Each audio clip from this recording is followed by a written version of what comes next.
La psychose, par rapport à la situation que nous traversons actuellement, ne peut qu'avoir de conséquences chez la femme enceinte. Déjà, chez un être humain qui est tout à fait normal, il a du stress. Maintenant, chez la femme enceinte, c'est encore pire. Je considère une femme au premier trimestre qui doit être rassurée de sa grossesse, qui doit bien manger pour le développement de sa grossesse. Et pendant la guerre, parfois, on ne trouve pas à manger. Parfois, les gens ne vont pas au champ pour récolter ce qu'ils doivent avoir, quand je parle de femmes de village, mais en ville aussi. Et parfois, il n'y a même pas de l'eau, donc il faut avoir de l'eau potable.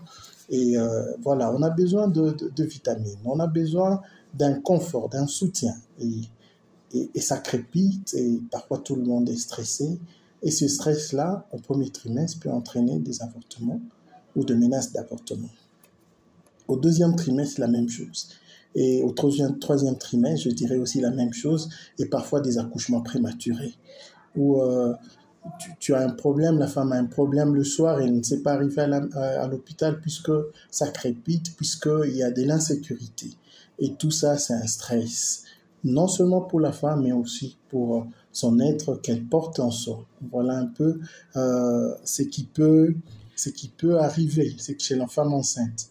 Mais aussi, pendant la guerre, vous savez que toutes nos prisons ont été brûlées, où les prisonniers euh, sont devenus libres, et chaque jour on vit les cambriolages. Donc tout le monde est stressé, même parfois il y a des viols. Donc on peut enregistrer plus tard des grossesses non désirées, ou de maladies sexuellement transmissibles, ou d'autres maladies qui peuvent nuire à la santé de la femme. Voilà un peu ce que je peux parler de la psychose avec ses effets, ou de la guerre, des traumatismes post-guerre, quoi, chez la femme. Oui, docteur, qu'est-ce qu'il faut faire maintenant pour épargner surtout les femmes enceintes, disons, aux conséquences de tout ce que vous venez de dire là? Euh, pour moi, tout le monde mérite de vivre dans la paix. Nous devons créer un état de calme. L'État congolais doit prendre ses responsabilités. Nous voulons tous la paix. Nous voulons être calmes au niveau mentalement pour bien travailler. La femme enceinte doit avoir son mental calme pour que sa grossesse puisse bien évoluer. Lorsqu'elle est stressée, tout peut arriver pendant la grossesse. La grossesse elle-même, je peux dire, elle se pose la question, qu'est-ce qui se passe en moi? Et en plus, vous la mettez dans un climat de guerre ou dans un climat de cambriolage tout le jour. C'est horrible, c'est stressant. Même le développement du fœtus aura des soucis plus tard.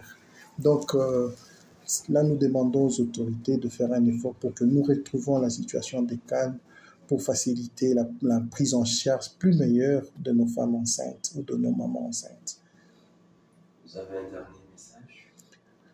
Un dernier message, la santé n'a pas de prix, c'est vrai, mais nous devons faire une grande sensibilisation, qu'on retrouve un état de paix, qu'on sanctionne ceux-là qui commettent des dégâts, qu'on sanctionne ceux-là qui commettent des viols, ou qu'on sanctionne ceux-là qui sont en train de cambrioler dans les maisons, ceux-là qui créent le stress tout le jour dans nos familles. Voilà un peu ce que je peux dire.